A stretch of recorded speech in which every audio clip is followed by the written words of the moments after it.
الحمدللہ رب العالمین والصلاة والسلام علی سید الانبیاء والمرسلین، اما بعد، بسم اللہ الرحمن الرحیم۔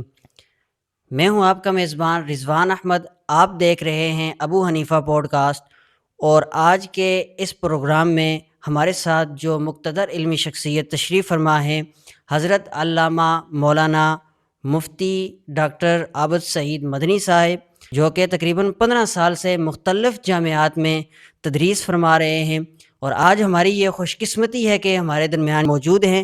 سب سے پہلے مفتی صاحب کا ہم شکریہ ادا کرتے ہیں اور اپنے اس ابو حنیفہ پوڈ کاسٹ میں ویلکم کرتے ہیں۔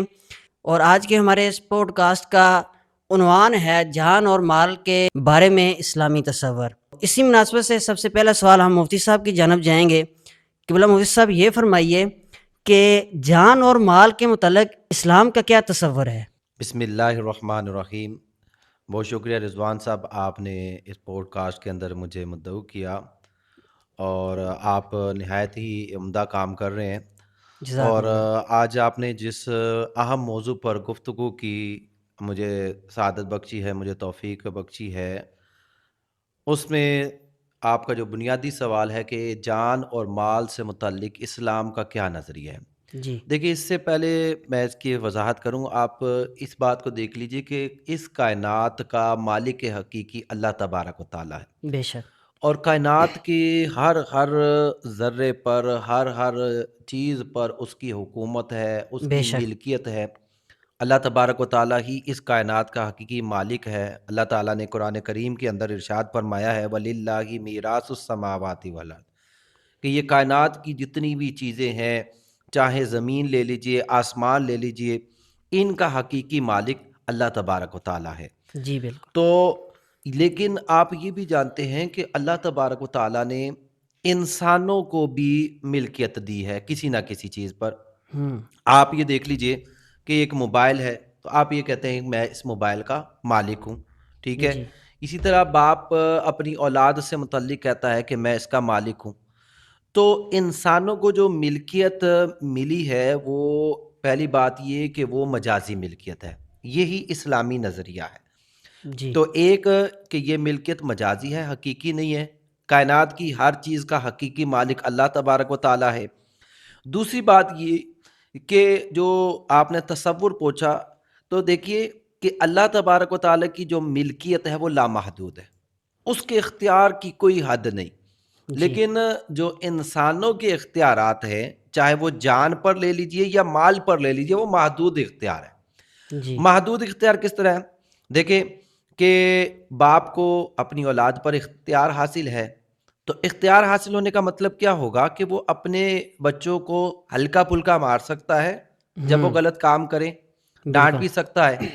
تو یہ ایک محدود اختیار ہو گیا نا۔ لیکن یہ لامحدود اختیار نہیں ہے۔ لامحدود اختیار کا مطلب کیا ہوگا کہ وہ اپنی اولاد کو قتل ہی کر دے۔ اب یہ لامحدود اختیار ہے، جی یہ جی جی۔ اختیار باپ کو حاصل نہیں۔ اب اسی طرح دیکھیے، استاد کو اپنی جو شاگرد ہیں ان پر ایک اختیار حاصل ہے، بالکل۔ لیکن یہ جو اختیار ہے یہ بھی ایک محدود اختیار ہے، یعنی وہ ہلکی پھلکی مار سکتا ہے، لیکن بازو توڑ دینا یا اس کو مار دینا اختیار حاصل نہیں ہے۔ تو بالکل۔ الغرض یہ کہ جو ہمارے جو جتنے بھی اختیارات ہیں وہ محدود اختیار ہیں، اور پھر ان اختیارات کے اندر حلال چیزیں ہم اپنائیں گے، چاہے جان سے متعلق ہو یا مال سے متعلق ہو، اور حرام چیزوں سے اپنی جان کو بھی محفوظ رکھیں گے اور اپنے مال کو بھی محفوظ رکھیں گے۔ یہی جان اور مال سے متعلق اسلام کا بنیادی نظریہ ہے۔ جی ماشاء اللہ، بہت اچھی گفتگو فرمائی۔ جان اور مال کے متعلق اسلام کا کیا تصور ہے، بہت اچھے اور احسن انداز سے مفتی صاحب آپ نے سمجھایا۔ امید کرتا ہوں سامعین کو بھی اس بات کی سمجھ آ گئی ہوگی۔ اچھا، یہ ارشاد فرمائیں کہ اسلام میں جو عبادات ہیں، یعنی نماز، زکوٰۃ، حج، عمرہ، اسلام صرف ان چیزوں کا درس دیتا ہے یا ان کی تعلیم دیتا ہے، یا کسب معاش کی بھی تعلیم دیتا ہے؟ جی، آپ نے بڑا اچھا سوال کیا۔ دیکھیں، دین اسلام کا یہ امتیاز ہے کہ ہمارا دین صرف عبادات تک محدود نہیں ہے۔ عبادات بھی ہم پر لازم ہے، اللہ تعالیٰ نے نماز ہم پر لازم کی ہے، روزے لازم کیے ہیں، زکوٰۃ لازم کی ہے، اگر استطاعت ہو تو حج بھی فرض کیا ہے۔ لیکن دیکھیے کہ دین اسلام زندگی کے تمام شعبوں کے اندر ہماری رہنمائی کرتا ہے۔ اب چاہے وہ عبادات سے لے لیجئے یا جو معاملات سے متعلق لے لیجئے. تو معاش سے متعلق بھی دیکھیے کہ میرے آقا کریم صلی اللہ علیہ وسلم کی احادیث اور قرآن پاک کی آیات لے لیجئے تو اللہ تبارک و تعالیٰ نے قرآن کریم کے اندر کسب معاش کا حکم ارشاد فرمایا ہے. تو اس اعتبار سے کسب معاش کو شریعت میں بہت زیادہ اہمیت حاصل ہے. اور جو ہمارے زیر کفالت ہیں تو وہ زیر کفالت افراد کی جو پرورش کرنا، ان کے لیے مال کمانا، یہ پھر اس بندے کی ذمہ داری بنے گی جو اس کے زیر کفالت ہے. مثلا میں ایک باپ ہوں، اب میری اولاد ہے تو اب میری شرعی ذمہ داری بھی بنے گی، اخلاقی بھی اور قانونی بھی، کہ میں اپنے بچوں کے لیے کماؤں. اور اگر میں نہیں کماتا تو میں اخلاقاً بھی مجرم ہوں، شرعاً بھی مجرم ہوں، اور کہتے ہیں قانوناً بھی مجرم ہوں. تینوں اعتبار سے میں مجرم قرار پاؤں گا. اب بات کی جائے اگر اسلامی تعلیمات کی، جیسے آپ نے سوال کیا، اللہ تبارک و تعالیٰ فرماتا ہے کہ وَجَعَلْنَا النَّهَارَ مَعَاشًا، کہ یہ ہم نے جو دن رکھا ہے، اللہ تعالیٰ اس کے مقصد کو بیان کرے کہ اس کا مقصد کیا ہے کہ تم دن کے اندر کمائی کرو. یہ بنیادی مقصد اللہ تبارک و تعالیٰ نے اس صورت کے اندر اس آیت کو دیکھیے تو دین کا بنیادی مقصد یہ نہیں ہے کہ انسان اس میں سو کے گزار دے، فضول گوئی میں گزار دے اور کچھ کرے بھی نہیں، بلکہ مقصد اس کا حقیقی دیکھیے اس آیت کا کہ اس آیت کے اندر اللہ تبارک و تعالیٰ نے خاص طور پر کمانے کا حکم ارشاد فرمایا. اچھا، اس کے اندر سورہ اعراف کو اگر دیکھ لی جائے، دوسری اسی کسب معاش پر ہم دیکھتے ہیں، اللہ تبارک و تعالیٰ سورہ اعراف کے اندر فرماتا ہے وَلَقَدْ مَكَّنَّاكُمْ فِي الْأَرْضِ وَجَعَلْنَا لَكُمْ فِيهَا مَعَايِشَ. اللہ تبارک و تعالیٰ فرماتا ہے کہ ہم نے تمہیں اس زمین کے اندر ٹھکانہ دیا اور تمہارے لیے معاش کے ذرائع رکھے ہیں. اب یہ اس آیت سے ان نکمے لوگوں کا رد ہو جاتا ہے جو کرتے کچھ نہیں ہے اور کہتے ہیں ہمیں تو کچھ ملتا ہی نہیں، ہم تو کما نہیں سکتے. تو اب دیکھیں رب تعالیٰ کہہ رہا ہے کہ معاش کے ذرائع ہیں، تو بندہ کہے کہ میرے پاس ذرائع نہیں ہے. تو دیکھیں کام کرنے والے کے لیے 100 کام نکل آتے ہیں اور نہ کم کرنے والے کے لیے بہت سارے بہانے مل جاتے ہیں. تو اب اگر بندہ تلاش کرنا چاہے تو اللہ تبارک و تعالیٰ فرما رہے کہ معاش استعمال کرائے. صرف معاش نہیں فرمایا، معاش کے بہت سارے ذرائع نکل آئیں گے. 2 آیتیں ہو گئیں. اب دیکھیں تیسری آیت دیکھیں قرآن کریم کے اندر سورہ جمعہ کے اندر اللہ تبارک و تعالیٰ نے جمعے کے لیے کوشش کا حکم ارشاد فرمایا کہ جمعے کے لیے فَاسْعَوْا إِلَىٰ ذِكْرِ اللَّهِ، اللہ کے ذکر کے لیے کوشش کرو، بھاگو، جلدی آؤ. اب دیکھیے ہونا جمعے کی جب نماز ادا کر لی جاتی ہے، اللہ تعالیٰ فرماتا ہے فَإِذَا قُضِيَتِ الصَّلَاةُ. اب یہ دیکھیں بنیادی اللہ تعالیٰ نقطہ یہاں فرما رہے ہیں کہ جب نماز ادا کر لی جائے، اب ہونا کیا چاہیے تھا؟ بندہ استغفار کرے، اللہ کے رب دعائیں کرے، تلاوت قرآن مجید کرے. لیکن اللہ نے یہ نہیں فرمایا. دیکھیں کلام کا اگلا حصہ رہا، اللہ فرماتا ہے فَانتَشِرُوا فِي الْأَرْضِ، زمین کے اندر پھیل جاؤ، وَابْتَغُوا مِن فَضْلِ اللَّهِ، اللہ کے فضل کو تلاش کرو. اب یہاں فضل کو تلاش کرنے سے مراد کیا ہے؟ رزق حلال. تو اب یہ دیکھیے کہ اسلام کی کس قدر یہ حسن ہے کہ اسلام اصل میں معیشت کو مضبوط کرنے کی تلقین دیتا ہے. اب یہ مذہب اسلام پر اٹھنے والے جو لوگ جاہل لوگ اعتراض کرتے ہیں کہ جی مولوی حضرات کو کیا پتا. اب یہ دیکھیے کہ اللہ تبارک و تعالیٰ خود بتا رہا ہے اور پھر پیارے آقا صلی اللہ علیہ وسلم کی مسلم کی روایت ہے، مسلم شریف کی صحیح روایت ہے. اور روایت کیا ہے؟ یہ روایت حضرت انس بن مالک سے روایت ہے. عن النبی صلی اللہ علیہ وسلم قال طلب الحلال واجب علی کل مسلم. اس قدر اہمیت میرے آقا کریم صلی اللہ علیہ وسلم نے فرمایا کہ حلال کا طلب کرنا ہر مسلمان پر واجب ہے. تو اب دیکھیں ان آیات سے اور ان روایات سے ہم نتیجہ کیا اخذ کریں گے؟ یہی نتیجہ اخذ ملتا ہے، یہی نتیجہ ہمیں ملتا ہے، یہ سبق ملتا ہے کہ دین اسلام محض عبادت تک محدود نہیں ہے، بلکہ دین اسلام ہمیں معاش کی بھی تلقین کرتا ہے اور اس کی باقاعدہ طور پر رہنمائی کرتا ہے. جی، آپ نے فرمایا کہ کسب معاش جو ہے یہ اللہ تعالیٰ کا حکم ہے. تو اس بارے میں دیکھا جاتا ہے کہ لوگ کام تو کرتے ہیں، ذریعہ تو بناتے ہیں، لیکن بہت سے لوگ ایسے کام بھی کرتے ہیں جو ناجائز ہوتے ہیں. اب یہ بتائیے کہ ناجائز معاش طلب کرنے والے کے لیے کیا حکم ہے؟ دیکھیں قرآن کریم کے اندر جو ہے جو ناجائز طریقے سے کام کیا جاتا ہے، مال کمایا جاتا ہے، اس کو اللہ تبارک و تعالیٰ نے باطل سے تعبیر فرمایا ہے۔ جی تو اللہ تبارک و تعالیٰ نے سورہ نساء کے اندر ہی فرمایا یا ایھا الذین آمنوا لا تأکلوا اموالکم بینکم بالباطل، کہ اے ایمان والو تم آپس میں ایک دوسرے کے مال باطل طریقے سے نہ کھاؤ۔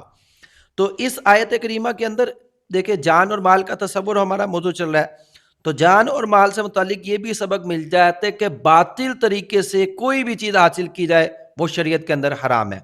اب باطل چیزیں کون سی ہے، ناجائز طریقہ کیا ہے؟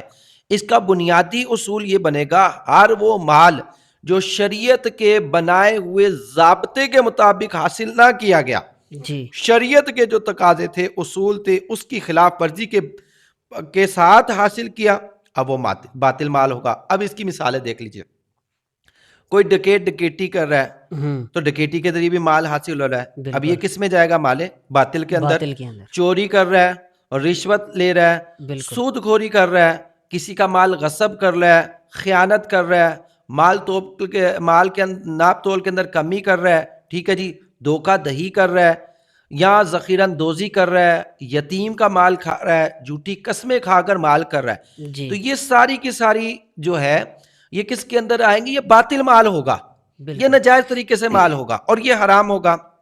اور اس کی ممانت حدیث کے اندر بڑے سخت الفاظ کے ساتھ آئی ہے۔ نبی پاک صلی اللہ علیہ وسلم کی روایت ہے، صحیح مسلم کی یہ روایت ہے، روایت نمبر 1015۔ نبی پاک صلی اللہ علیہ وسلم نے فرمایا کہ ان اللہ طیب لا یقبل الا طیبا، کہ اللہ تبارک و تعالیٰ پاک ہے اور پاکیزہ چیزوں کو پسند کرتا ہے، حلال چیز کو۔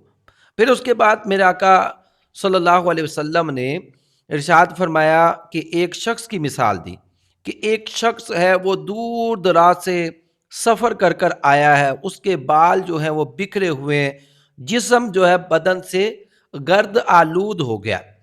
اب دیکھیں یہ یعنی کہ ایک طویل سفر کر کے آیا، آ کدھر جی رہا ہے؟ اللہ کے گھر میں آ رہا ہے۔ اب وہ ہاتھ اٹھا کے جو ہے وہ کہہ رہا ہے یا ربی یا ربی، اے میرے رب میری دعائیں قبول کر، اے میرے رب میری دعائیں قبول کر۔ لیکن میرے آقا کریم صلی اللہ علیہ وسلم اس کے متعلق فرماتے ہیں کہ لمبی لمبی دعائیں کر رہا ہے لیکن مطعمہ حرام، اس کا کھانا حرام ہے، مشرب حرام، اس کا پینا حرام ہے، ملبس حرام، اس نے جو لباس پہنا وہ حرام ہے، وغذی بالحرام، اس کا جسم جو ہے وہ حرام سے پرورش پایا ہے، اللہ تو فَأَنَّا يُسْتَجَابُ لِذَلِكَ، اللہ تبارک و تعالیٰ اس کی دعا کیسے قبول کر سکتا ہے؟ تو اب یہ دیکھیے یہ اللہ تک کے نبی ایک واضح پیغام دے رہے ہیں کہ اللہ نے فرمایا باطل طریقے سے مال نہیں کمانا، تو کسب معاش کا مطلب نہیں ہے نہیں کہ جس طرح کا مال آیا وہ کما لینا ہے، ایسا مطلب نہیں ہے۔ دیکھیں کسب معاش سے مراد ہوگا کہ وہ حلال ذرائع سے اپنایا جائے۔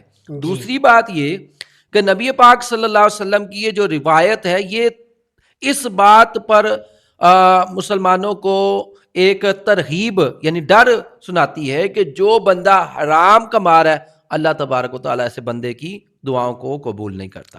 اچھا مفتی صاحب، ہمارے موضوع سے ہی ریلیٹیو ایک لفظ معاشرے میں بڑا مشہور ہے، ارتکاز مال۔ جی، اب اس کی تھوڑی سی وضاحت فرما دیں کہ یہ ارتکاز مال کیا چیز ہے؟ دیکھیں ارتکاز مال کا مطلب یہ ہوگا کہ مال کے حق کو ادا نہ کیا جائے۔ اللہ تبارک و تعالیٰ نے نظام یہ بنایا ہے کہ اللہ تبارک و تعالیٰ نے کسی کو مال کم دیا اور کسی کو زیادہ دیا، یہ اللہ تبارک و تعالیٰ کا ایک نظام ہے، اس کی قدرت ہے۔ اس لیے کہ 26ویں پارے کے اندر اللہ تبارک و تعالیٰ فرماتا ہے کہ اگر ہم سب کو رزق کشادہ کر دیتے تو لوگ فساد کے اندر مبتلا ہو جاتے۔ اب دیکھیں سارے ہی کوئی مال مل جاتا تو ظاہری بات ہے نہ دنیا میں کوئی کام کرنے والا ہوتا نہ مزدور ہوتا، تو مطلب یہ کہ اب ہر ایک مال ہوتا تو پھر نظام چل نہیں سکتا تھا۔ یہ اللہ تبارک و تعالیٰ کا ایک نظام ہے، اس کی قدرت ہے کہ کسی کو مال کم دیا اور کسی کو زیادہ دیا۔ اب جس کو زیادہ دیا ہے اس کے لیے حکم یہ رکھا گیا کہ اپنے مال کی زکوٰۃ ادا کی جائے۔ جی، اب اگر وہ مال کی زکوٰۃ ادا نہیں کرتا تو اس کو مال ارتکاز سے تعبیر کیا جاتا ہے یا کنز سے تعبیر کیا جاتا ہے۔ تو اس کے متعلق اللہ تبارک و تعالیٰ کا بڑا واضح پیغام سورہ توبہ کے اندر ملتا ہے، والذین یکنزون الذھب والفضة ولا ينفقونها فی سبیل اللہ فبشرہم بعذاب علیم۔ جی اللہ فرماتا ہے کہ جو لوگ سونے اور چاندی کو جمع کر کر رکھتے ہیں اور اس کو اللہ کی راہ میں خرچ نہیں کرتے، اللہ تعالیٰ فرما رہا ہے کہ ان کو عذاب علیم کی بشارت ہو۔ اب یہ دیکھیے کہ جو نہیں جو دے رہا، اب اس کو کیا ہوگا؟ عذاب علیم، اور عذاب مطلب دردناک۔ اب ہوگا کیا؟ اللہ تبارک و تعالیٰ اسی آیت کے اگلے جو آیت ہے وہ فرماتا ہے کہ وہ جو مال اس نے جمع کیا ہوگا، وہ مال پھر اللہ تبارک و تعالیٰ اس کو آگ کے اندر تپائے گا، اور تپا کے اس کے جسموں پر داغا جائے گا اور کہا جائے گا ھذا ما کنزتم لانفسکم، یہ وہ جی مال ہے جن کو تم اپنے لیے جمع کر کے رکھتے تھے، کہ تم بچاتے تھے کہ میرا مال کہیں کم نہ ہو جائے۔ اب یہ دیکھ لو تمہاری حالت کیا ہے جی کہ تم نے یہ مال بچا کے رکھا ہے دنیا کے اندر، اب یہ مال جو ہوگا یہ بندے کے لیے رحمت نہیں بنے گا، بلکہ یہ مال کا جمع کرنا بروز قیامت یہ انسان کے لیے وبال جان بنے گا۔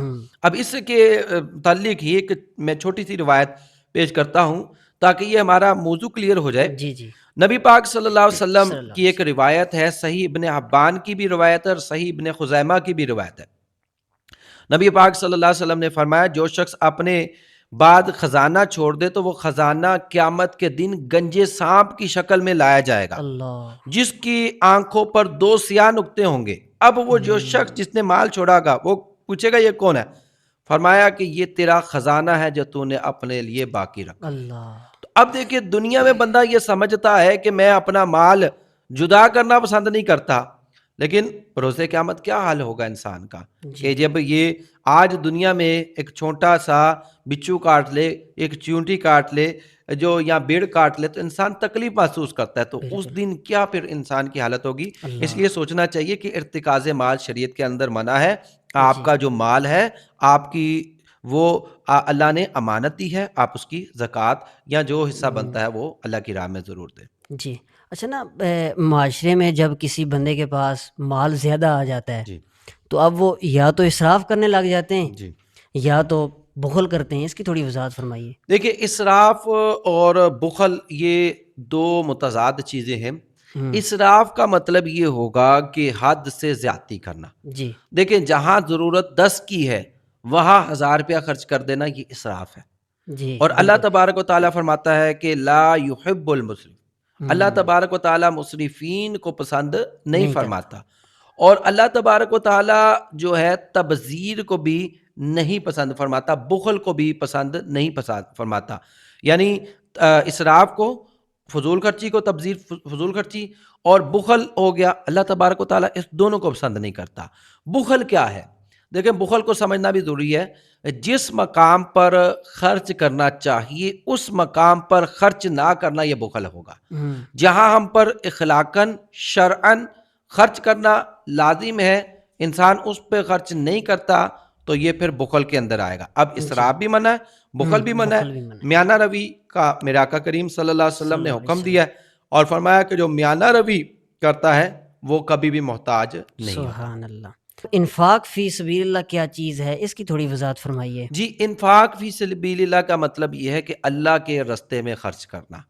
تو انفاق فی سبیل اللہ اللہ تبارک و تعالی جو ہے نے قرآن کریم کے اندر اس کی مثال بھی فرمائی ہے کہ انفاق فی سبیل اللہ کے جو اللہ کے رستے میں خرچ کرتے ہیں ان کی مثال ایک دانے کی اللہ نے فرمایا کہ ایک دانہ ہے، اور کہتے ہیں اس دانے سے 7 سنابل 7 بالیاں نکلتی ہیں، اور پھر اللہ تبارک و تعالیٰ فرماتا ہے کہ ہر بالی کے اندر جو ہے وہ 100 دانے ہوتے ہیں، اور اللہ تبارک و تعالیٰ اس سے کے لیے بھی جس کے لیے چاہے اضافہ فرما دے۔ تو اخلاص کے ساتھ اگر اللہ تبارک و تعالیٰ کی راہ میں کوئی 1 روپیہ دے تو اللہ تبارک و تعالیٰ جو فرما رہے کہ جو اللہ کی راہ میں خرچ کرتا ہے تو گویا کہ اس کو 700 گنا ثواب دیا جائے گا، کیونکہ ایک دانہ اللہ فرماتا ہے 7 بالیاں نکلتی ہیں، ہر بالی کے اندر 7 دانے ہوتے ہیں، تو 7 کو 100 سے ضرب دیا تو 700 آ گیا۔ تو اللہ تبارک و تعالیٰ 1 روپے کے بدلے 700 گنا اجر بھی دے سکتا ہے۔ اور پھر دوسری بات یہ دیکھیے، اگر ہم سورہ بقرہ کے اندر دیکھتے ہیں تو پہلی بات یہ کہ اللہ تبارک و تعالیٰ خالق حقیقی ہے اور وہ مالک حقیقی ہے۔ اللہ تبارک و تعالیٰ کو کسی قرض کی تو ضرورت نہیں ہے، لیکن اس کی مخلوق کو دینے کو اللہ تبارک و تعالیٰ اپنے اوپر ایک قرض قرار دے رہا ہے. سبحان اللہ اللہ. فرماتا ہے من ذا الذی یقرض اللہ قرضا حسنا فیضاعفہ لہ اضعافا کثیرا، کہ جو اللہ کون ہے جو اللہ کو قرض دے تو اللہ تبارک و تعالیٰ اس کو کئی گنا بڑھا کر دے گا. اب قرض کس کو دے رہا ہے؟ اللہ کو تو نہیں دے رہا، اللہ کی مخلوق کی مدد کر رہا ہے. تو اللہ تبارک و تعالیٰ اس کو قرض سے تعبیر فرما رہا ہے. تو اس سے پتہ چلتا ہے کہ اللہ تبارک و تعالیٰ کے راہ میں خرچ کرنا یہ بہت زیادہ محبوب عمل ہے. اس پر اور بھی کلام ہو سکتا ہے، انشاءاللہ موقع ملا تو پھر کبھی اگلے پروگرام کے اندر بہت اس پہ شکریہ، گفتگو. بہت شکریہ، جزاک اللہ مفتی صاحب.